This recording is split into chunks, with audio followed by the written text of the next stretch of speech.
Petrol ಡೀಸೆಲ್ನ ಬಳಕೆಯನ್ನು ಕಡಿಮೆ ಮಾಡಿ ಅಂತ ಪ್ರಧಾನಿ ಒಂದಲ್ಲ ಎರಡೆರಡು ಬಾರಿ ಕರೆ ಕೊಟ್ಟಿದ್ದಾರೆ. ಇದರ ಬೆನ್ನಿಗೆ ತೈಲ ದರವೂ ಕೂಡ ಏರಿಕೆಯಾಗುತ್ತೆ ಅನ್ನೋ ಸಾಧ್ಯತೆಗಳು. ಕೇಂದ್ರ ಸರ್ಕಾರ ಪೆಟ್ರೋಲ್ ಡೀಸೆಲ್ ದರ ಏರಿಸುವಂತ ಸಾಧ್ಯತೆ ಇದೆ.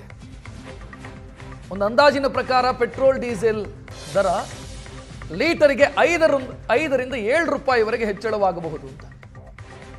ಚಿನ್ನದ ಮೇಲಿನ ಅಬಕಾರಿ ಸುಂಕವನ್ನು ಹೆಚ್ಚಿಸಿದ ಬೆನ್ನಲ್ಲೇ ಅದು ಯಾಕೆ ಅಂತಂದ್ರೆ, ಚಿನ್ನದ ಮೇಲೆ ಅಬಕಾರಿ ಸುಂಕವನ್ನು ಹೆಚ್ಚಿಸಿದ ಯಾಕೆ ಅಂತಂದ್ರೆ ಖರೀದಿ ಕಡಿಮೆ ಆಗಲಿ ಅಂತ, ಇಂಪೋರ್ಟ್ ಕಡಿಮೆ ಆಗಲಿ ಅನ್ನೋ ಕಾರಣಕ್ಕಾಗಿ. ಪೆಟ್ರೋಲ್ ಡೀಸೆಲ್ನ ಮೇಲೆ ದರ ಏರಿಕೆಯ ಅವಶ್ಯಕತೆ ಏನಿದೆ ಅಂತಂದ್ರೆ, ಸದ್ಯ ತೈಲ ಕಂಪನಿಗಳು ದೊಡ್ಡ ಮಟ್ಟದ ನಷ್ಟವನ್ನು ಅನುಭವಿಸ್ತಾ ಇದ್ದಾವೆ.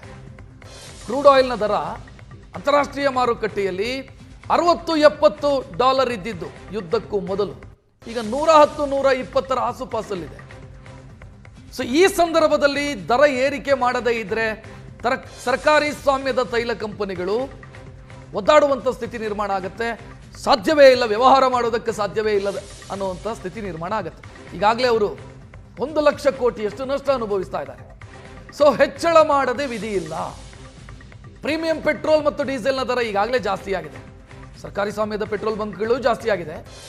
ಇನ್ನು ಖಾಸಗಿ ಪೆಟ್ರೋಲ್ ಬಂಕ್ಗಳಲ್ಲಿ ಪೆಟ್ರೋಲ್ ಮತ್ತು ಡೀಸೆಲ್ನ ದರ, ಪ್ರೀಮಿಯಂ ಪೆಟ್ರೋಲ್ ಮತ್ತು ಡೀಸೆಲ್ನ ದರ ದೊಡ್ಡ ಪ್ರಮಾಣದಲ್ಲಿ ಹೆಚ್ಚಾಗಿದೆ.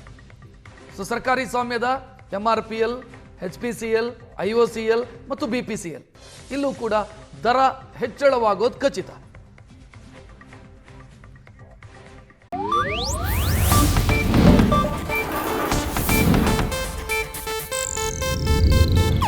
ಇದು ಏಷ್ಯಾನೆಟ್ ನ್ಯೂಸ್ ನೆಟ್ವರ್ಕ್ ಪ್ರಸ್ತುತಿ.